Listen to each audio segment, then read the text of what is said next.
Tamara Lee is a money coach, and she's on a mission to revolutionize the lives of women, to do the work that they are in love with, that they are passionate about, that fuels them, that makes them feel alive, and that is their dream work, while also being paid shit tons of money. As a money coach, she is passionate about showing women that they already possess the confidence, worthiness, deservingness, and safety to truly thrive with their money. She has done this through educating, facilitating, coaching, and leading women's financial empowerment workshops for the past 10 years. Tamara's ultimate dream is to create thousands of ripples in the ponds of women's lives by supporting them to feel and act empowered with their money. Hello, everybody. I'm so happy to have here with me today for another episode of the Money Matters podcast, Tamara Lee. Hey, Tamara, how are you? I'm well, thanks. Nice to meet you and so happy to be here. Yes, I'm so curious to hear all about your background story and how you got into money coaching, knowing that we are sharing the same certification, Love, Sex, and Relationships with Leila Martin. So tell us all about your background story and how you got to coaching around money. Yeah, so it's interesting how we start off on a money path, but we don't know it until many years later because my money story started when at age 26, I went through a bankruptcy at a very young age. I'm 53 now. So over the last 25 years, it's been me unwinding that event at that young age and then kind of coming through my own and not knowing that this is where I was going to land, which was helping women with money. And so, yeah, at age 26, when I came through that bankruptcy, I just remember I felt a lot of shame and a lot of just sadness around how did I get myself there, which was trying to build a business. I was young. I wasn't ready to do it. I was investing a lot of time and money into building a business, but I just wasn't where I needed to be in my life to be able to really make it work. And so investing in yourself, as I know, you know, putting money into your products and all those things, I just wasn't where I needed to be. And so, yeah, one morning I went out to get in my car and it had been repossessed. So in order for me to get my car back, I was like, I got to go to my job. What do I do? I had to go find a bankruptcy attorney. And within about 48 hours, we had filed for my bankruptcy. I was able to get my car back. And that gave me the ability to continue working and go to the job. But that event really just put a lot of blame and shame on myself for several years. And I doubted myself. And so if we just kind of fast forward through my 30s, I worked for Citibank as a relationship manager because I wanted to help others with money. That was like my next way of really wanting to go, here's what happened to me. Gosh, can I start helping others in the same way? So I delivered money management classes for Citibank in Austin, Texas for 3 years, and I really loved that. Well, keep moving down the time frame. In about 2010, I left Austin and I moved out here to Asheville, North Carolina. And within probably the first year, I got networking with a person, and she happened to work at a local nonprofit here in Asheville. And it was all about helping people with money. And so I went and I interviewed and I got a job. And over the last 10 years, from 2010 to 2021, I worked as a financial educator, a women's financial empowerment center coordinator, and I delivered women in money events, and I delivered women in wine events, and I became the bankruptcy teacher to the clients that had to get discharged from the bankruptcy, where what I originally had to do back in Austin, Texas, same thing. When I got discharged out of my bankruptcy, I had to go to a money management class at a nonprofit. So where I landed at 26, sitting in the chair getting bankruptcy discharged, later on, I became the one teaching the class. Amazing. You went there full circle. I'm wondering, so it seems that your story was kind of circular and it was coming to the same point. Do you have financial background in any way? Or it was only your experience? My background in college was through graphic design. So I was an artist in college. I've been an artist on my own, just on my own. But no, I was not. I'm not an accountant. I didn't do financial planning. I basically just learned what I needed to learn through working for other businesses. Both Citibank and the nonprofit, helping people with money. Mm-hmm. So it was basically through your own experience that was the ignition point, and then you learned as you were carrying out the jobs that you were carrying out. Exactly. Yeah. Okay. So how do you help now your clients? And are you specifically working with women? How do you help them on their money journey? Yeah. Well, knowing the certification that you and I went through. So in 2018, I got certified with Layla because she really taught everything I was interested in at the time for myself personally: sex, love, relationships. But I did the women's empowerment major in her certification, which taught a lot about money. And so I was like, oh, this is going to partner so beautifully. Some of the sexuality and somatic work, how we do money is how we do everything. So everything we learned in that certification for a year around sex absolutely translates to how we feel, how we experience, how we disempower ourselves with money. I mean, it's all second chakra work, right? So after I got that certification, I added in the coaching element to my work. And that has just partnered so beautifully. So yeah, when I work with my clients around money right now, which is generally women business owners or women professionals who are blocked, they're stuck either at their current income level, either within their businesses, they love what they do, but they notice there's just something that they can't get through.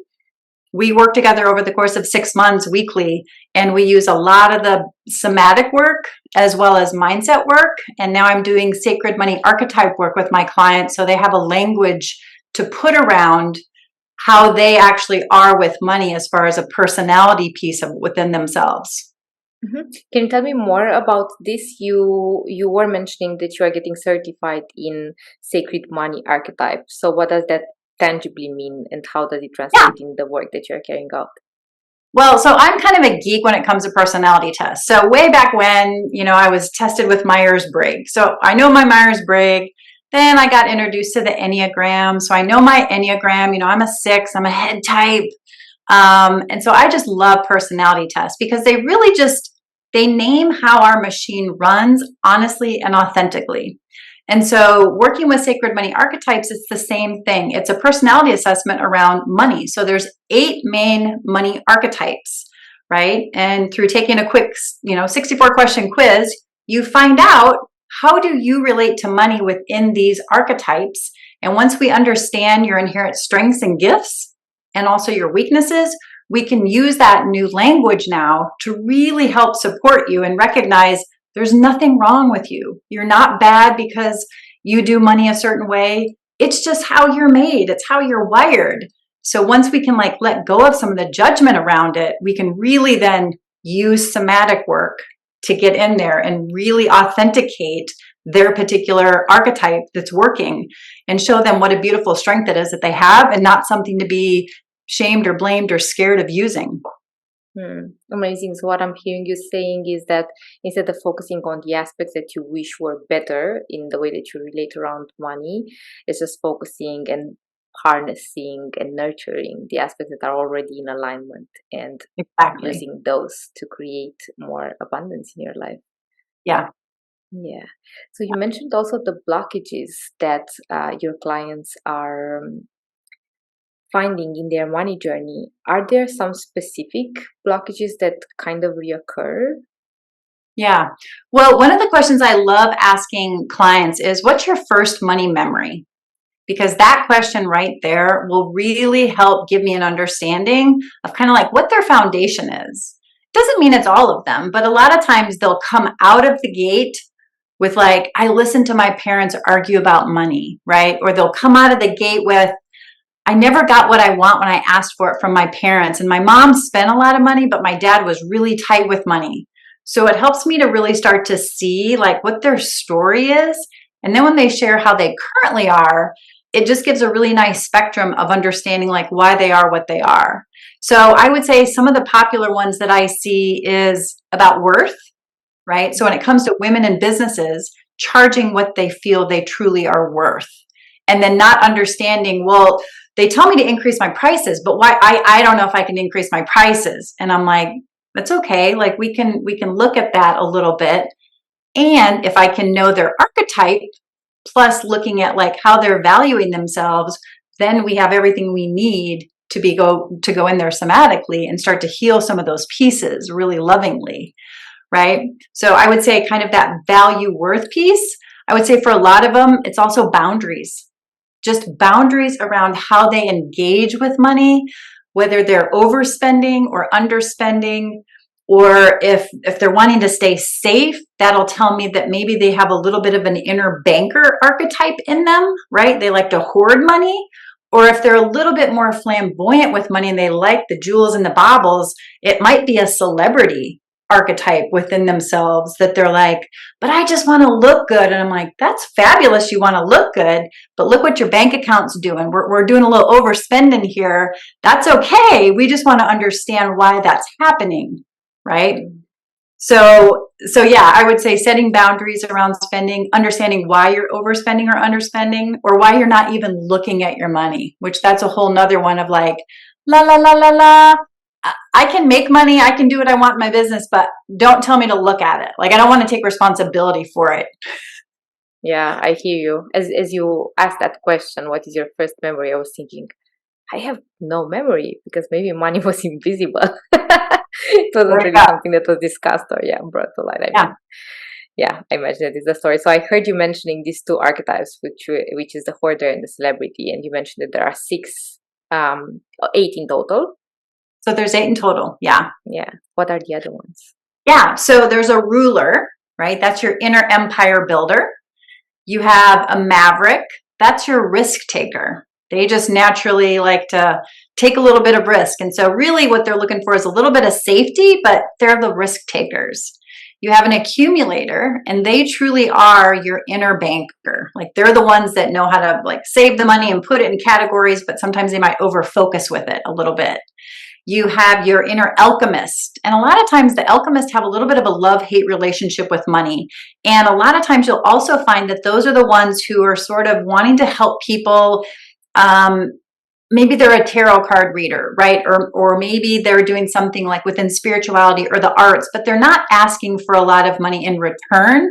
But man, they love to like create and support. Then you got your nurturer. And those are the ones who really like are heartfelt. And a lot of times they're very much undercharging because they just naturally want to help others. You have your celebrity. And again, they're just think of a celebrity right now of how they want to be shown, how they want to be seen. And again, a lot of times their weaknesses is they might have some debt because they're using some of their money to be seen so much, and it might be getting them in a little bit of trouble. You have your connector.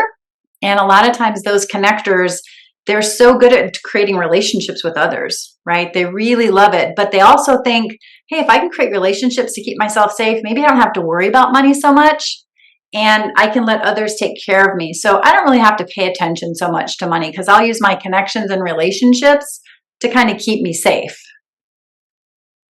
Yeah. That sounds amazing. And how would somebody get to discover their archetype? So is this something that is available on your website? It's going to be. I'm almost getting there. So I'm getting it automated soon within the next couple of weeks. And so yes, it will be automated on my website, and I'll be one of my downloads that people can come for free, and then they can find out their top 3 archetypes. It'll just be auto-generated for themselves, and they'll get that email sent back to them after they do the quiz. Amazing. I love your passion around quizzes, and I can't wait for the 2 weeks so that we can get our archetypes on our website. Yeah. Okay, so you mentioned that you work primarily with women. Have you worked also with male clients? I'm interested in drawing, and of course, it's quite a heteronormative perspective, but in terms of masculine and feminine energy, let's put it like that. Do you see that there are differences in the way that people act around money? And if you have noticed these differences, what would be the most prevalent ones? Well, here's what's really interesting. So again, when I worked at the nonprofit for 10 years, we would do money management classes. We would do money management, credit, budgeting, debt. I mean, we would do the whole gamut. And interestingly enough, probably 85% of the people that attended those classes were women. So a lot of times we didn't get a lot of men in those classes. And also when we did get men, they weren't as much sharing about what was actually being taught or engaged. Not that they wouldn't at all.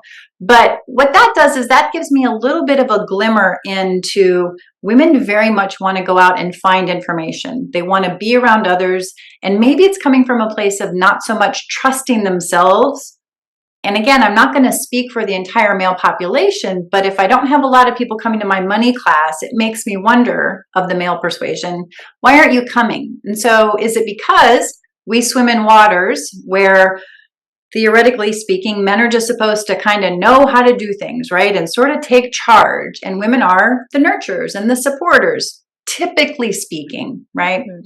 And yet they very much are taught, like, take charge. You know how to do this, right? You can step in. Whereas women are really wanting to connect with others, feel the support, and feel like, how can we together figure this out? And they're willing to be vulnerable. And that's definitely one of the things in the classes I didn't see a lot of, which was men being vulnerable and talking about budgeting or not budgeting or where their credit was. And so within my experience, yeah, I just didn't get a lot of men really offering up those. I'm not going to say I didn't at all, but most of my classes, women were drawn into to help and support one another in those ways.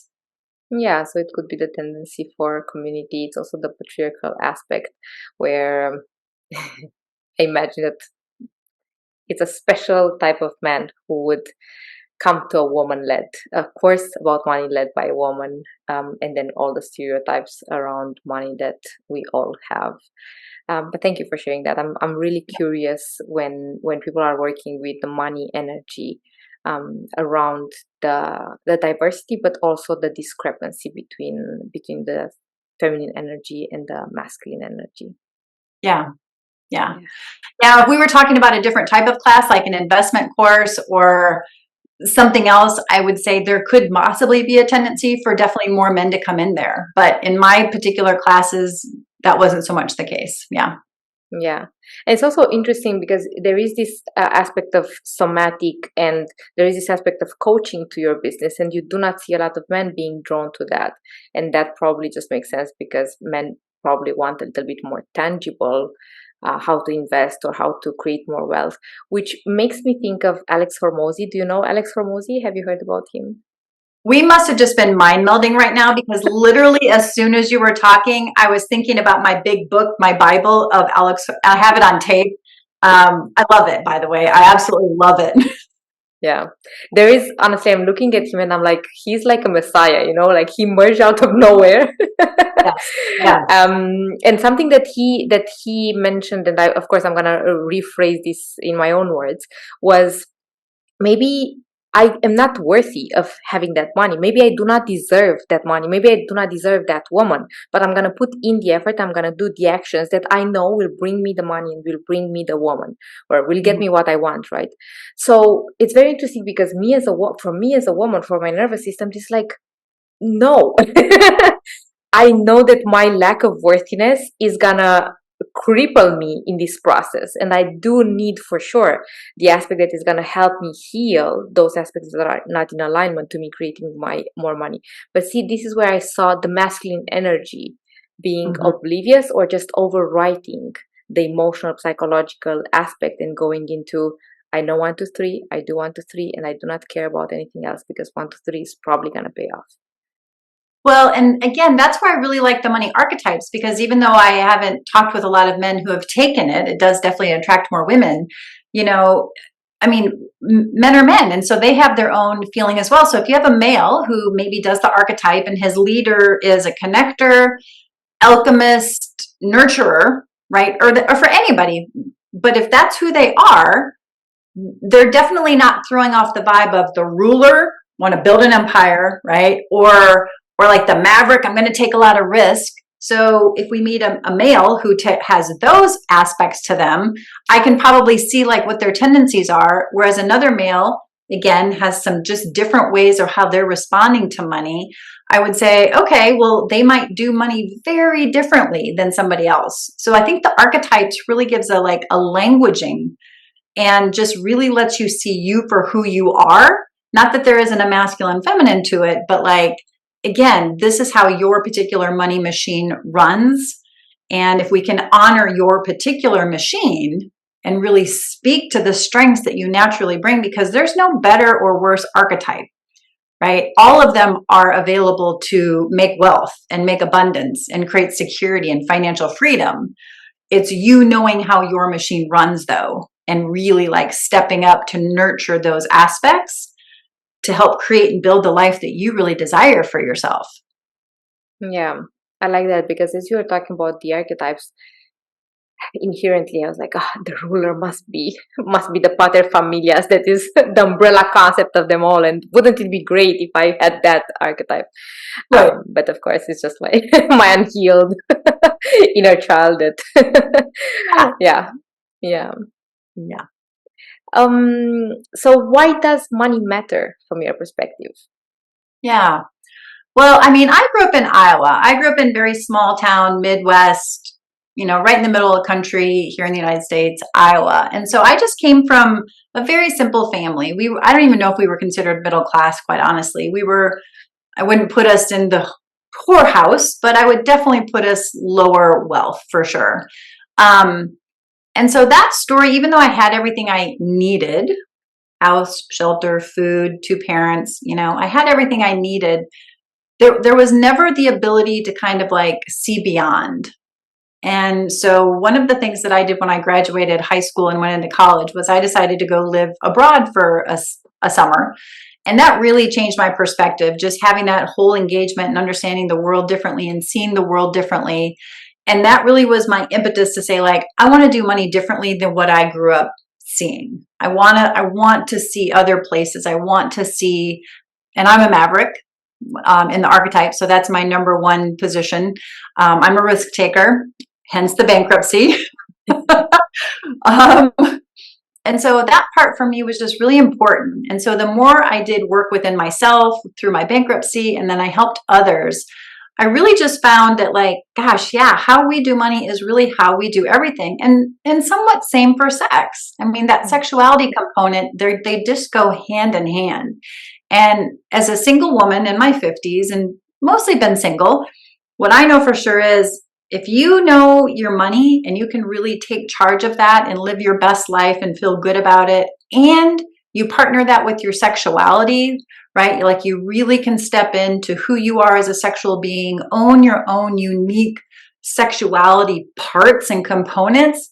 Like, to me, that is just like dripping of, you are going to have a fabulous life. And so all these were for me. Like, I took sex, love, and relationship for me. I learned about money for me because I realized the more I invested in myself, the better my life got. And I was like, I want to help others start stepping into these other places for themselves too. And so as a single woman, those two are the two biggest ones, to be able to financially take care of myself and to sexually just feel like I got it. I know who I am. I know what I need. And a partner would be beautiful. I would love to welcome in a human into my life at some point. But until that time comes, I'm not going to wait for them to show up to give me the life that I desire. I'm going to build it myself. It's really beautiful what you are saying. I actually have a little bit of sadness around this, because I have other talks with women around money, and I just feel that I'm looking at you, right? And I'm celebrating. You are this beautiful, grounded, so alive. Yeah. And I'm thinking it must be difficult for you, because the chance of being met on the level that you activated. Yeah. And maybe this is just my limiting belief. And I promised myself this morning that I'm no longer going to carry this limiting belief, because I see so many beautiful women who have done so much work around their sexuality and healing all aspects of themselves. And of course, that's a never ending process. And I'm like, God, the gap becomes just bigger and bigger and bigger. Yeah. Yeah. I mean, I also don't want to feed into the limiting belief, because I know it can be really easy to do. And again, just like with my money mindset around building wealth and using my inherent strengths and abilities, that moves right over into the dating realm. Because again, sex and money, sex and love, that's very equal. And it really is looking for abundance in both areas. And so what I know for myself is I can definitely see and create abundance, because that's really where I've been putting my attention in regards to money. Like, I can see myself building into that. Well, if I can do it in one area, I can swing it over, right, into the relationship category. And to be honest, that just hasn't where I've put more of my time and attention. Now, when I did the 600 hours with Layla, that whole year, I put my whole time and attention into just me, which was just very powerful. And then I did date for a few years, and I learned what I needed to learn after having that powerful year of, are there others that can meet me in these places? You know, how do they show up? And so it wasn't a tossed aside 2 years of dating by any stretch, but it did teach me a lot about where I was, and then also learning, you know, who I wanted to call in. And right now the business is just, it's stepping in one more step ahead of the partnership so far. Yeah, I hear you. And when you're mentioning the boundaries and the worthiness around money, I can see it so much in love and relationship and sexuality. And the fact that this would be something that is blocking women in the realm of money, and it would also translate into what could be a blockage in love and relationships. What is your biggest dream in your life, in your personal life, and in your professional life right now? Yeah. I was thinking about that because I knew we were going to ask a certain question around that. And I really thought, you know, I really want to step back into traveling more. I'm within the first few years of my business, and so that's building very nicely. But as a business owner, I think we all know we want to keep building. So there's going to be more attention there. But that's not all that my life is. I mean, it's definitely one part. But I want to take more adventures. I mean, I really do. I'm a motorcycle rider. So I learned how to ride a motorcycle back in 2016, and I love riding her around. I want to spend more time abroad, just doing some really beautiful traveling. I was in New Zealand for a month years ago, but I'd really love to get out of this culture. I'd like to come back into seeing more of the other cultures in the world. And I'd like to do that with a partner. So I would absolutely love to step into some of those adventures with somebody along my side, where we just, we walk hand in hand and we go into some adventures together. Some riding adventures. Riding adventures, yes. Yeah. So since you mentioned New Zealand, actually this did pop into my mind as a question. When you spent that semester abroad, where was it? Oh, yeah. So it was in London. So I lived a summer in London, and then I spent 2 or 3 weeks Eurailing through Europe by myself. I mean, I was a sprite 22-year-old, I believe, at the time. And so again, not having traveled really too much out of Iowa, having that adventure really just opened up my eyes for myself, and it really helped me see like how big the world was and how much I wanted to see of the world. And so, that was just a beautiful journey of me kind of getting to see and explore myself and my boundaries and what I was able to do by myself in foreign countries. And so it was just super fun. Yeah. Yeah. So when I lost a little bit the train of my thoughts thinking about as a 22-year-old, because it's such it's such an interesting age, your early 20s, where you are kind of emerging from that cocoon of your family, and then it must have been like really a really intense experience for you, because I also left my parents' house at 19, and then I moved out of the country at 23. And I remember that probably that's where I saw most my limiting beliefs around money and around worthiness as a Eastern European moving to France. And my nervous system was completely overwhelmed by all the possibilities that I had never had access to in my home country. So it was beautifully challenging for my younger self. So it sounds like, I mean, though we come from very different places, though at our younger ages, though we did have some like kind of ahas. For me, they felt like a tipping point, right? Because like now once you've exposed yourself to that, you can't go back. And so now you're either going to go in it or you're going to avoid it, right? And I'm going to bet you probably stepped into it in some way, shape, or form, which has led you through your path and journey to where you are here.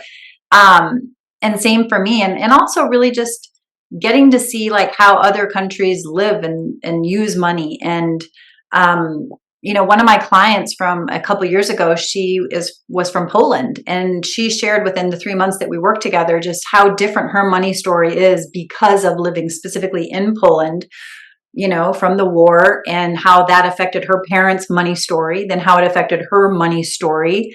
And just within the 3 months that we worked together, it really started helping her to blossom and kind of understand she wanted to shake out of those old patternings that had been there in her country for years and years and decades because of the war and because of the trauma that that inflicted in that area of our world. So yeah, one of the beautiful things about getting to work with people all around the planet literally is to hear their unique money stories based on where they live.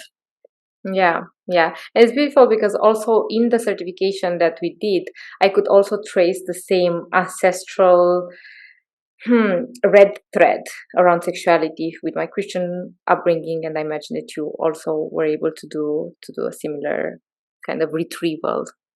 Yeah. Well, and one of the things that I am most curious about at age 53 is seriously like ancestral money trauma. We all know, I think it takes 9 full generations to heal a past trauma or traumas. And so my father's grandmother, so my great grandmother, who would have been like kind of living her youthful period in the 1910s, 1920s, 1930s, her husband pimped her out sexually, prostituted her out to make money for the family. Yeah. And so when I think ancestrally speaking, that's just one member that I know. And that's only a couple of generations prior to me. And within a couple of generations, here I am, single woman, working with women around money, healing my own money story, but also back healing the trauma of my ancestors, and then seeing where my mother is at and what her mother did and what her mother did. And I know a little bit of something of our genealogy. And so that's where it gets really fascinating, is to see where they were in their own stories and how really within 100 years, we're in such a different place. And I mean, I feel like I'm just like living on top of the mountaintop with what I have available to me, given I have the timing and the availability and the like, oh my gosh, I have so much that yeah, my ancestors did not have. And so just knowing that those are the women that I came from, that did what they had to do. And here I am, it's given me this opportunity. Yeah, it's beautiful to recognize and to celebrate and honor these aspects that for you, for me, I imagine that everybody who is called at this moment in their lives to do the work, there is this moment of deep honoring of all the people, even my parents. I realized, because I, of course, had a lot of anger towards my parents that I had to process. And then I realized how wonderful that they were who they were, to alchemize me into who I am and to stretch me also into wanting to become who I am, or who I imagine I was supposed to be. Yeah.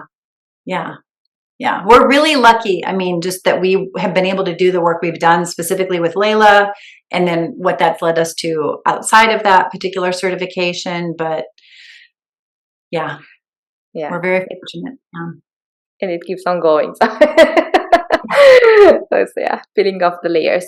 I'm wondering if somebody wants to start healing their money journey or their relationship to money, which would be the 3 things that you would direct their attention to? Well, I mean, I think everything really just starts with awareness. So recognizing that how you have been making your money choices isn't something bad or negative about you, right? We all come from a money story, and truly how we started, like our first money memory, imprinted us. Just like in sexuality, those first, years being young, being little, all of that, it imprinted on us. So I would just invite like the awareness and then the curiosity to come in behind it.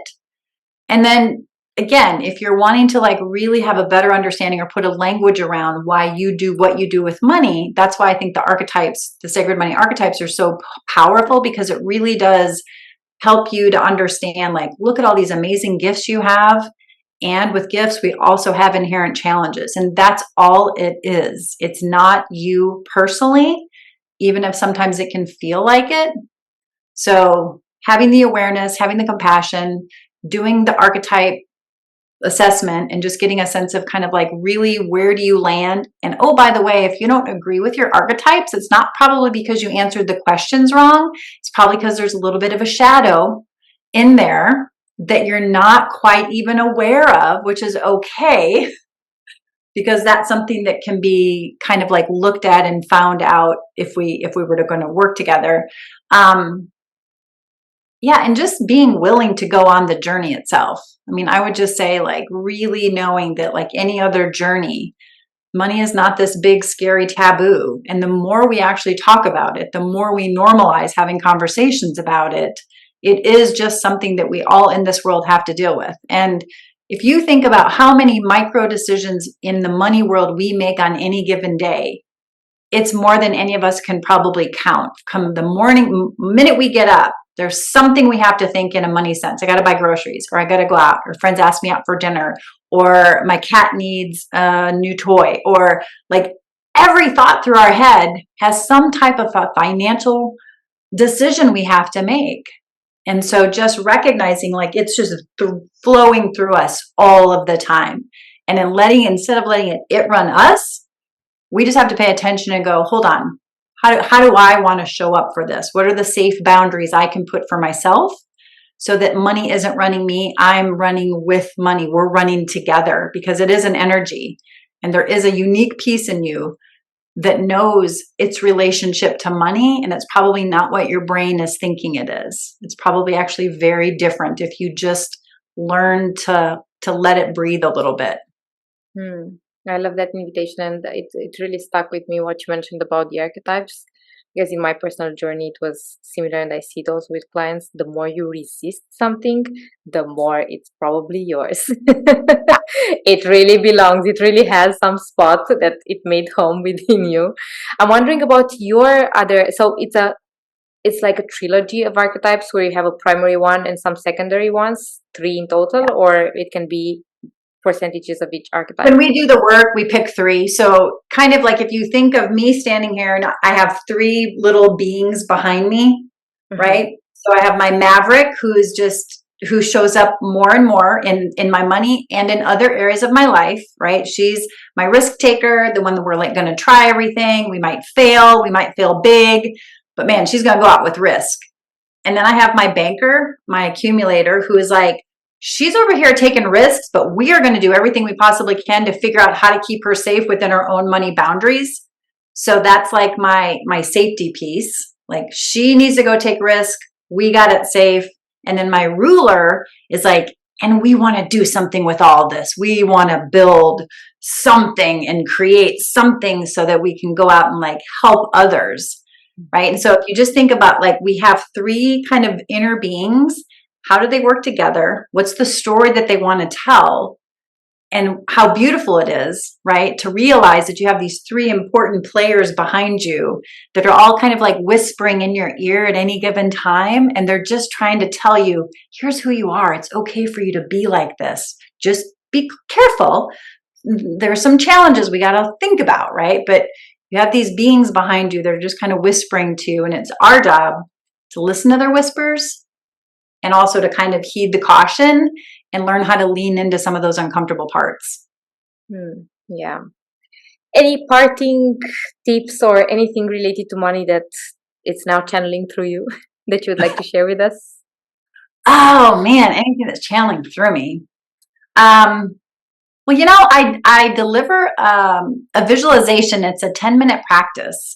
And it's just called I Am Money. And so I just kind of want to leave the idea behind it. Whereas, like, if you just stand there and kind of project outside of you money, right? And you like let it just stand in front of you for a minute. And maybe it's got a shape, maybe it's got a color, maybe it's got a heat, temperature, texture. Maybe it takes up a lot of space, but just spending a few minutes actually just like letting it project out in front of you. And then literally, like, once you got it, step into it. Take 1 or 2 steps and actually step into that energy that you just put right in front of you. And then just like check in and be like, how does money feel right now? What does money need right now? And answer from being money, right? Just like, what would make money feel safe? What does money want to feel safe? What does money need right now? What does money want for security? And just let money answer the questions. You would be surprised how money is already in you and what money wants if you just allow her to show up. and begin listening to some of her whispers. So it's a fun 10-minute visualization I'll do with my clients, but everyone that's ever done it, they're like, oh my God, money, she's fabulous. Like, is that really her? And I'm like, it's really her. Like, it really is her energy. Our work is to help you connect with that energy because she's being truthful and honest with you if you just let her come out and show up. Mm-hmm. So again, just being willing to see and view money in a different relationship as opposed to the old negative words of like, I'm bad with money, or I spend too much, or I'm not good with it, or I don't know enough. It's like, no, that's what we learn in our world, but that's not who your money energy really is. She's more than that. I love that. So where could people find you online and connect with you so that they can embody their money energy through a practice with you? Yeah, so you can find me on Instagram, Facebook, and TikTok. And my handle is just at Tamara Lee Coaching. Or you can go to my website, tamaralee.com, and it'll share with you single sessions that I offer if you're just wanting a taster, or if you might be interested in diving a little deeper, going into my 6-month container. It gives all that information. And like I said, within a couple of weeks, I will have on my website the test, the fun quiz that you can answer the questions, and it'll let you know what your top 3 archetypes are. And then we can be in communication about that. If you have curiosities, I'm happy to connect with you there. But in the meantime, there's a free masterclass called Money Loves You. Stop resisting it. And that little 1-hour workshop will help you get attuned to maybe some blocks you might currently have with money and help you get some good ideas for how you can move through them. Marvelous. And everything is going to be in the show notes, so they are a click away from finding you online and embracing the juicy energy of money. Thank you so much, Tamara, and thank you everybody for tuning in today. Thanks for tuning in. If you enjoyed the show, the best way to support us is to subscribe and share. And if you know anybody who would be a great fit to be featured on the show, please do reach out. Meanwhile, make your money matter.